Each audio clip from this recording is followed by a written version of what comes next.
Okay, do you have your Samsung smart refrigerator and the screen either freezes or for my case, it's been stuck on 9:05 p.m. for days and it's not even that time and has got the wrong date at the very top of it. So the way to fix this is by doing this.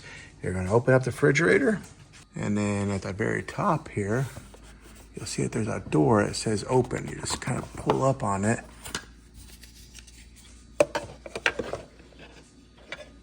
And then right there, you'll see a little switch.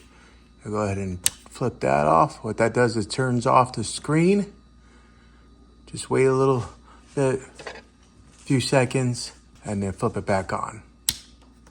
Okay, a chime you'll hear a chime sound, and it's resetting itself. It says Family Hub, and there you go. Now it's back up and running, and it's got the correct time, and your screen should be back to normal. If you found this video helpful, go ahead and click a thumbs up. Go ahead and subscribe to my channel. I make tech videos all the time, and I'd love to have you back in the next one. Thanks.